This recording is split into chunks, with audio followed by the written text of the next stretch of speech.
Good evening, brothers and sisters, and welcome to our monthly talk. Tonight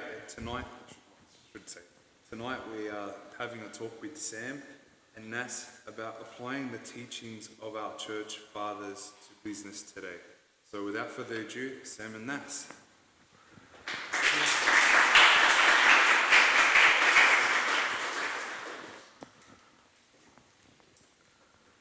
Good evening, everyone.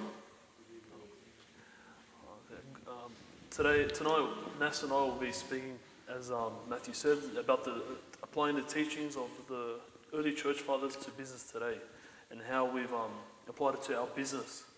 And that's what we're going to be talking about. Just a bit of a background about myself.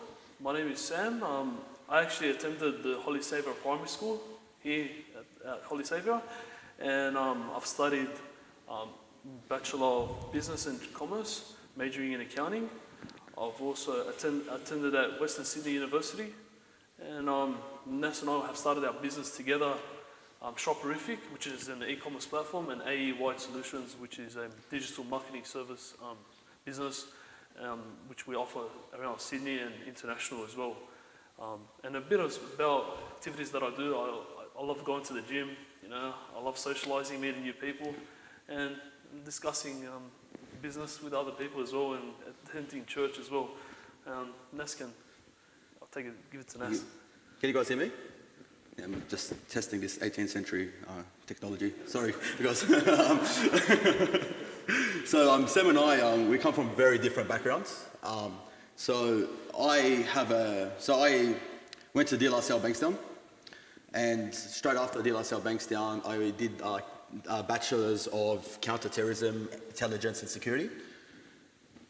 I also did a Bachelor of Business Administration at Macquarie. I did my Master's of Management at Western Sydney University. I'm currently doing a research component, my PhD in Management in Asian countries. I also speak fluent Mandarin, Greek and Korean, and I'm currently doing a Diploma of Theology. And that's Bachelor of Theology currently made me inspired to do this topic today, which is the early teachings of the Desert Fathers within business today.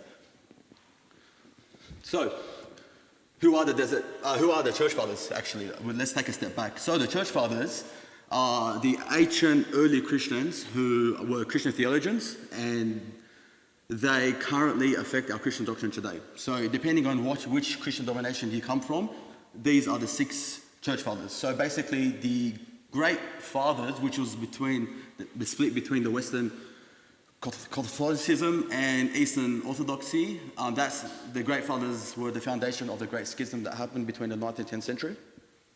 The Apostolic Fathers, most of them are actually the disciples of Jesus, and some of them are not, but a lot of writings that did not make actually the New Testament, you can actually read today, that affected the Catholic doctrine as we know today. And basically the Greek Fathers, Latin Fathers, Syriac Fathers are fathers who wrote in that language at the time. So the Greek Fathers wrote Greek, Latin Fathers wrote Latin, and the Syriac Fathers wrote Syriac literature. And today we'll be discussing, which I'll be elaborating on, which is the Desert Fathers, which is Paul of Thebes and Athens the Great. The Desert Fathers is not often spoken about, and I'm actually not sure why, but there's not a lot of teachings about it, and there's not a lot of books about them, because at that time in Egypt, Syria and Palestine, in the deserts where they lived, most of them couldn't read and write. But there is one book that we'll be speaking today that was originally written in Coptic, and that's where we can get information about the Desert Fathers today. So it was a very hard topic. I actually chose a very hard topic, and to link the teachings of the Desert Fathers into business today, it seems very uncomparable. But it's not what you think. If you actually look into it, it actually applies to business today, a lot of it. So next slide. So this, as you can see on the screen, it's a book. It's called, the title of it, it's called The Sayings of the Desert Fathers. And on the screen you can see there's a Latin term. It's called Popthegmata Patrum, which is the Latin, which means the sayings of the Desert Fathers.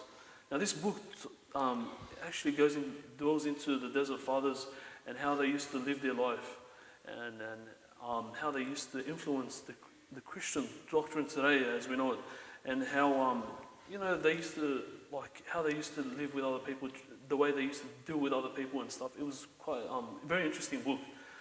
First, it was first developed through oral, discussed orally, then through Coptic, and then it was later translated into Greek literature, and then later in Latin. So it was passed on. And it was a very interesting book. I think you guys should have a read of it. So, next one. So, who are the Desert Fathers? So, Desert Fathers, along with the Desert Mothers, which were very hard to find any information about. During that time, the Desert Mothers and the nuns were often spoke about, were Christian hermits and monks who lived in the deserts of Egypt, mainly in Egypt, but you do get traces of them in Syria and Palestine, beginning around the 3rd century AD. The monastic communities that grew out of the informal gatherings of the hermit monks became the foundation of the Christian monasticism. And today, as we can see, is that in the Eastern tradition, the Eastern Orthodoxy, in Mount Athos in Greece, they tried to mimic their lifestyle, which I visited, which is a very interesting place.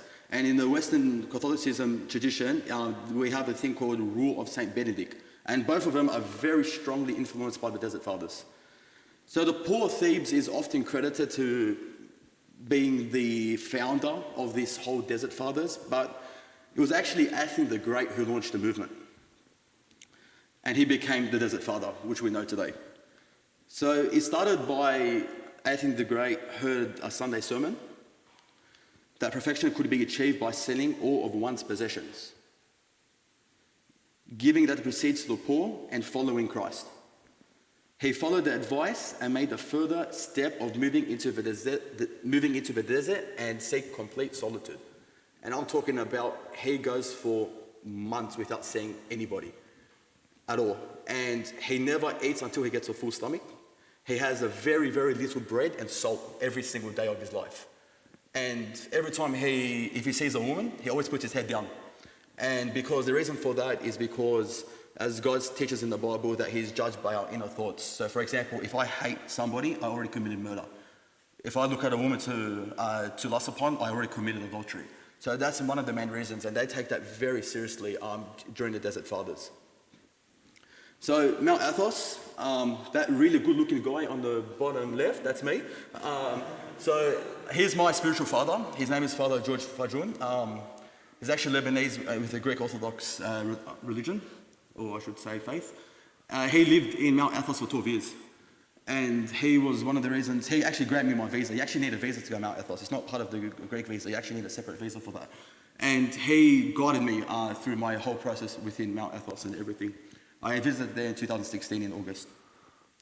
So on the bottom right is just an example of what you see in your daily life. You always see an elder. It's always called an elder, who is some monk or hermit that's really old and is very wise, and everyone stands around him listening to what he has to say. Apparently they have a lot of dreams on a daily basis. He interprets the dreams. It's a very mystical experience.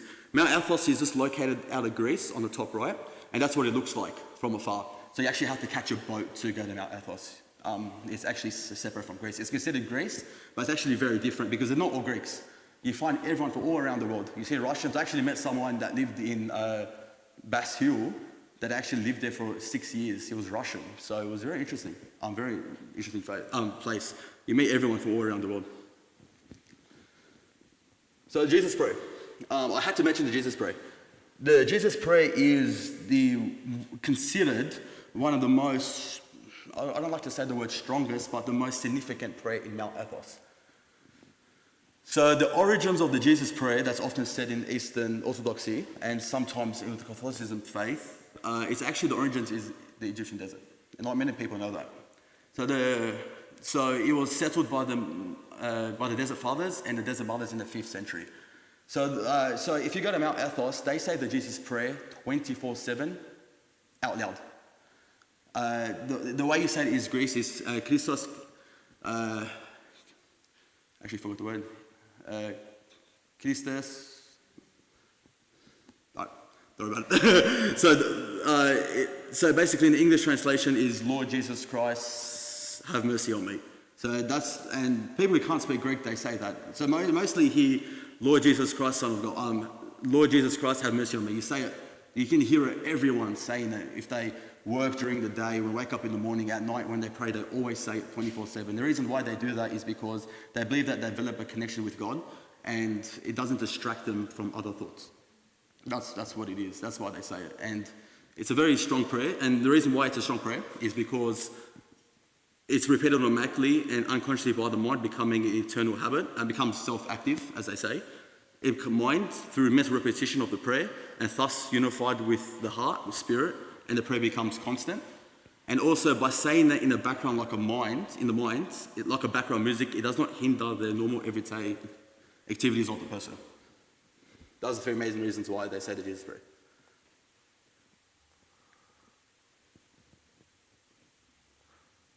So how do we apply the teachings of the Desert Fathers in business today?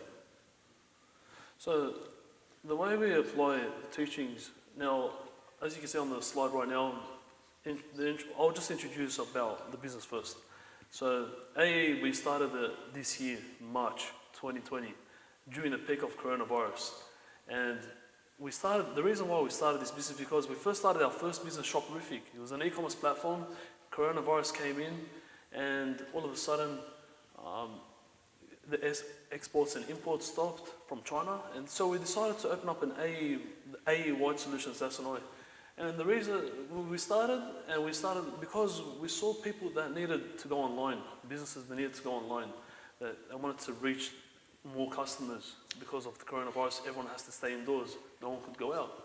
So we opened up AE-wide solutions, Nass and I. We started targeting big clients like Eljana, everyone's heard of Eljana here, Choco Chicken. And we also started talking, we also talked to High Tech Oils. High Tech Oils is an Australian large major distributor of motor oil to cars, trucks, boats and other vehicles. And we've also met a lot of small to medium enterprises like around the Canterbury-Bankstown region as well. So that's the reason why we started. And we offer different kind of services like website development, graphic design, social media marketing, SEOs, and we offer a wide range. And I use my own experience in accounting to offer even solutions for other businesses to improve financially as well. Even Nass's experience in management, we also help out our clients with that as well. So we want to help out our clients, and that's the reason why we started it, AE-wide, so we can help our clients during coronavirus, and we're still during that period. Now, we would like to be talking also, so there's actually 18 different teachings by the early church fathers, and then we'll start off with compunction. So compunction, the definition of compunction is the anxiety or uneasiness about doing something, feelings of shame and guilt for wrongdoing. Now, in compunction, we are pierced by the knowledge of our transgressions. Compunction is the virtue of awareness of our sin that enables us to stand honestly before the one who made us receive his forgiving love. So now examples of how we use it in our business or how we've seen it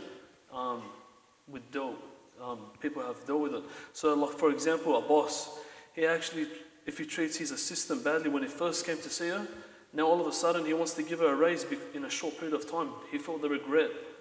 So because he felt that he'd done something wrong. So now he wants to make sure that he's feeling ashamed and wants to do better. But how can we move away from that and apply it in our future? First, you have to do the research. Do your research before judging others, or taking that further step. Do the research, whether it's in business, whether it's in personal, whether discussing with anything. Do your research before you even say anything.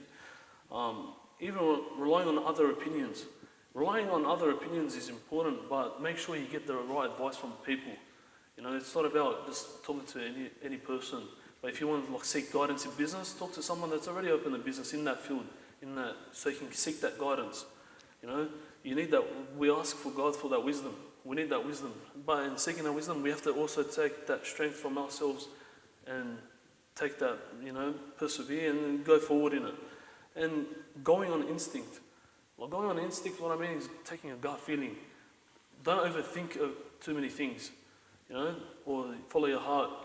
Take it, like, don't overthink it, and just whatever you have that gut feeling, go with it, you know. That's compunction. Nass will talk about self-control. So self-control. So basically, the Jesus prayer in Greek is Christos, Esou Christe, Elome. So that's the Jesus prayer in Greek. I just remember now. It's been years. So self-control. So it's the ability to restrain emotions, thoughts, and actions, and behavior of the face of temptation and persuasion by the right of faith. So how Sam and I run AE, Right Solutions, and Shoperific is we always be mindful of others. We understand, like, we're living in a very strange and tough period during this COVID-19. A lot of people have lost jobs. And by people staying at home and losing jobs and everything, everyone thinks, let's start a business, right? And a lot of people start businesses that even know nothing about business. And Sam and I, we can easily misguide them and make a lot of money out of them, but we always be honest. That's the main thing, honesty. And we tell them, look, I think you're doing things the wrong way. Why are you spending $20,000 we could spend $2,000 instead? So we don't think of profits. We don't try to maximize profits always, all the time. We always be mindful for the customer and the client. If someone doesn't know something, we always help them. We always lend a helping hand, per se. And don't make decisions when you're angry, and don't make promises when you're happy. So that's, I don't know how many business owners here today, but running a business is like an emotional roller coaster, literally. You know, you get highs and you get lows, and sometimes you get highs and lows in one day. So never promise anything when you're happy, and never make decisions when you're angry. There are many times, you know, Sam and I, we nearly get into punch-ups, but we always, you know, keep our distance, you know, especially you know, counting side, he does it, the talking side, I do. So we always, you know, don't step on each other's feet. We'll always come to an agreement. Always. Eventually. So fortitude. I'm doing that, yeah? Oh, that's good. So the moral and emotional strength in facing difficulty, adversity, danger, and temptation courageously. So how we apply it. It takes fortitude to work for the improvement of ourselves or families by going to the school after work rather than taking it easy. It takes fortitude to put the common good before our personal agendas at work, at home, and communities. So examples of how we seek fortitude in AEY Solutions. It takes fortitude to overcome my tendency to procrastinate starting tasks that I find difficult or require me to do things that I don't like. Sometimes running a piece, other times is doing chores at home or even cutting the grass. Now, for example, I like when it comes to financials, sending out invoices, all that money stuff, I really don't like it. Sam does it. And sometimes I have to do it because Sam doesn't wake up till 10 a.m. anyway. So before 10 a.m. it's me. So, but I have to understand that it's a mental struggle to do activities like that. So I need to overcome the barrier of fortitude and always do the goodness of the business and each other, which is more important, obviously. So never stop being a good person because of bad people. Your 9 to 5 pays the bills. Your 6 to 12 builds the empire. So I love that picture, actually. So 9 to 5, we both got full-time jobs as well. And working after 8 hours a day, coming home, working another 8 hours on our business, it's hard. It's hard work. We do 16 to 20 hours literally, like on 4 hours sleep, just working. And 9 to 5, we came to an agreement. It doesn't really get you anywhere, right? It just pays the bills. So we want to be bigger than that. So we want to build an empire based on fortitude and the teachings of the Desert Fathers, obviously. So that's why we do what we do today. That's why we work hard. That's why we have 2 businesses and hopefully more, because we want to do good for the world. And it all comes from yourself first. You have to start with yourself, and then it all starts. So you take that first step, and then it all starts from there. That's all it takes. So the next one is obedience. Because I said so. How many times have we heard, I'm the boss here, it's because I said so, you know? Or I'm your mom, or I'm your father because I said so, you know? And that's it. That's the way it is, and that's the only thing. That's the only way it goes. That's it. That's right. All right, That's all right. So, obedience. Obedience is, so the Lord is always eager to give wisdom to His children, but we just have to ask for it. That's the main thing. As we grow in our capacity to listen to God and respond with humility and obedience. So obedience is a freely made decision to conform to a legitimately given directive, knowing the options that directive and the consequences of each option, as well as any moral and or civic laws that may apply to the situation. Now, obedience, the turning point of obedience is when you start to question obedience. When you start to question obedience, that's when either should I do it or should I not do it? That's when you start questioning, that's when are you obedient? Are you disobedient? This is where it comes in. So in examples of we've seen is we've been experienced through some clients. Some clients want a particular service performed in a particular way, and they've paid for that service. I've paid for that service. This is what I expect. This is what I want you to do. But sometimes they're not open to understanding, and as a result, we lost a considerable amount of time because of the service they wanted. And I find out the client was disobedient. He didn't listen to us because we had the greater knowledge about the IT, and hence we were obedient to the request of the client. So it goes both ways. If we didn't listen to the client, we would have been disobedient. If we listened, we're obedient. But it's up to the client what they want at the end of the day. But at the end of the day, we have to come to an agreement and get that solution. So how do we apply it to our future? It's making that choice, and understanding the consequences of that choice. So if you make a decision, just understand that there's a consequence to that decision. If it's a good decision, there's a good possibility to it. If you take that bad decision, there's a bad consequence to it. So you have to understand the obedience comes both ways, and the turning point of obedience is when you start to question. And that's why you shouldn't overthink things. This is all interrelated with compunction as well, and fortitude. So you have to understand the obedience part of it as well. So that's obedience. So the next one is humility. Humility. It is the attitude that drives how we interact with our fellow workers. Whether it's not even work, it doesn't have to be only workers. It could be the way we deal with people, the way we treat other people. It's being aware of other individual imperfections and limitations. It's about denying our capabilities and worthiness. It's about fully and freely accepting the worth of all others. That's a beautiful picture up there. Tom Hardy, as you can see, I was raised to treat the janitor with the same respect as the CEO. Tom Hardy, he's worth probably approximately $40 million US. And it was a beautiful statement. He said, I was raised to treat the janitor, he's the CEO, at the same respect. That's humility. It's about showing appreciation, being grateful for everything you have, everything you do. Admitting even if you've done a mistake, in business, or whether you've treated someone wrong, just admit it that you've done the wrong thing and you move forward with it. And you understand. And you try not to do it again. Even in religion, in faith as well, when you've done the sin, you want to make sure you do better. You don't want to go back and do the same sin again. Welcome criticism. Open to criticism and don't micromanage, especially in business. It's very important to not to micromanage someone, because it's better to be open, to see what they are capable of, understanding what their skills are. If you keep micromanaging, I want this done, I want this in a particular way, you're not going to move forward in business. It's very important. The way we do things with AE, even with our staff, we treat them, we're open to them giving us ideas as well. And it's important. It's important that we accept everyone the way they are and the skills and the gifts they have. So how we apply it to our future business, we acknowledge their value and other people's strengths and what we do not have, what the skills we do not have ourselves, Nass and I. When humility is present, ego has to be set aside.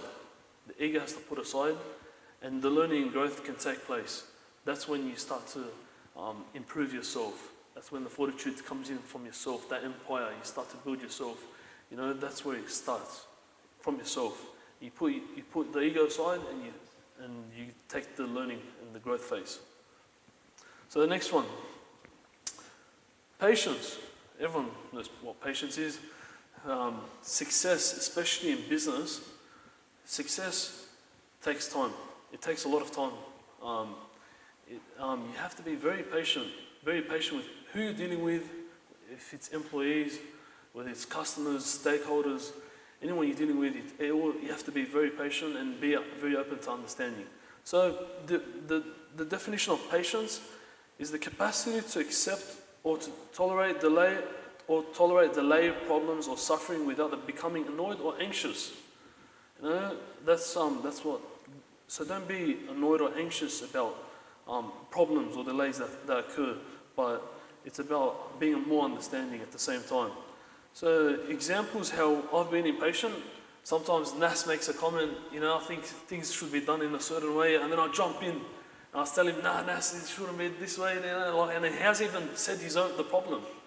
But I have to be understanding that I actually was very impatient, and you know, I should have understood what this problem was, take it, consider it, then get the solution out there. First understand and then advise a solution.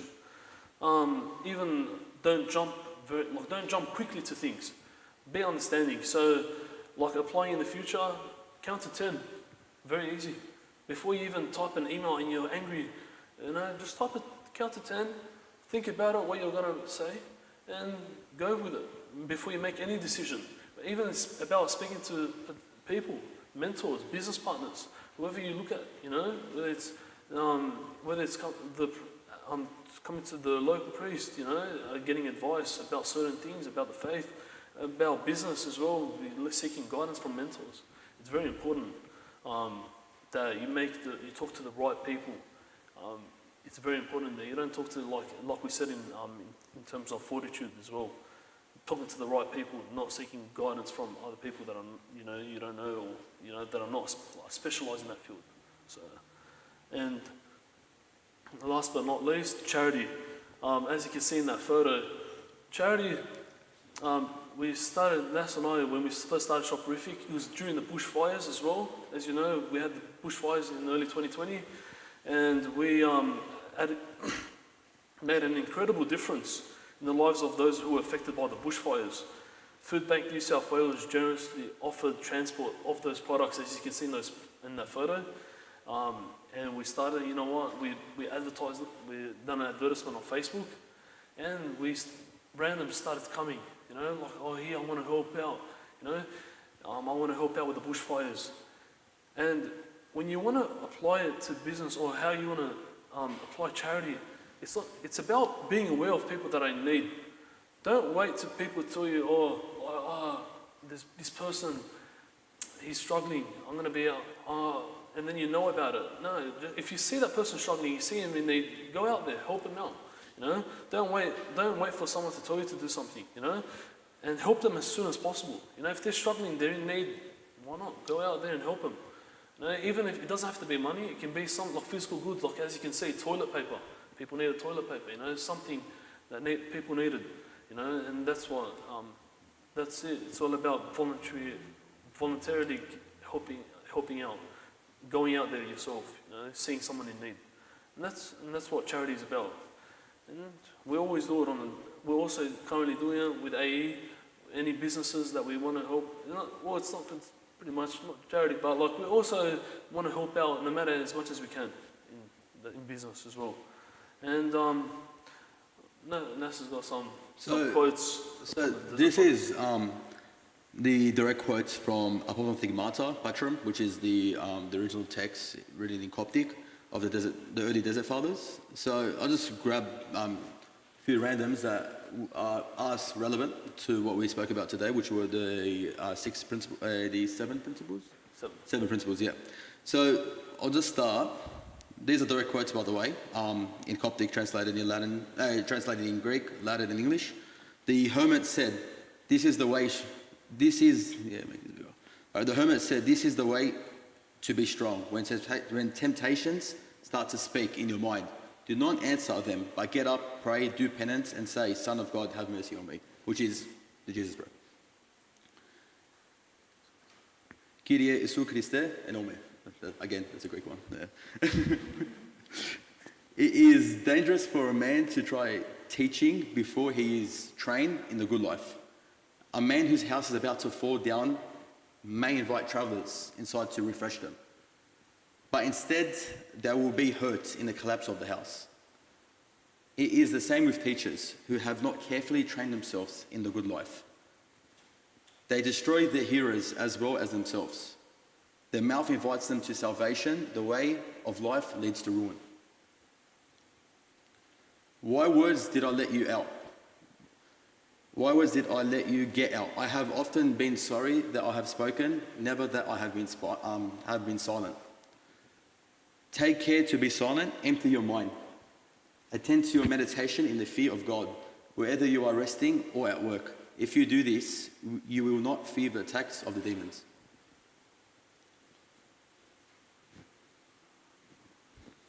And does anyone have any questions for tonight? No? Yes, it's an interesting topic, you know. It's not something that many people discuss today. It's often discussed, about the desert fathers and how we have applied it. But it's interesting how we've understood how the desert fathers have lived today, and we've applied it like fortitude and compunction, charity, and all that. How we've applied it to our business today. Anyone can do it. It doesn't take some genius to do it. Anyone. It doesn't have to be with a business.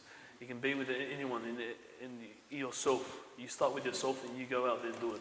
That's what it's about, you know. And I highly recommend, if you are further interested in the Desert Fathers, definitely get the book, The Sayings of the Early Desert Fathers.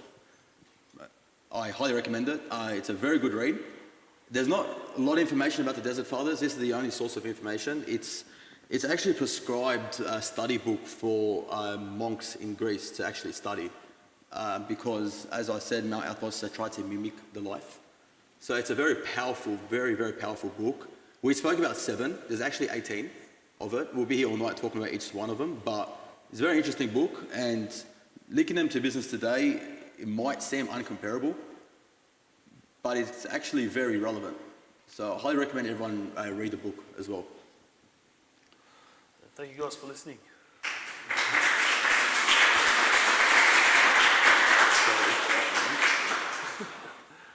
Before you guys go, Sam and Nass, this is a little gift as an appreciation and thank you from Father Ibrahim and the youth here present tonight and all the youth that are not present here tonight. It's an icon of the Theotokos and a few of the saints, and we hope that she blesses you all through your business ventures and what you guys do, and may you keep spreading her words across the world. Thank you very much. Thank you. Thank you very much. Thank you. Thank you.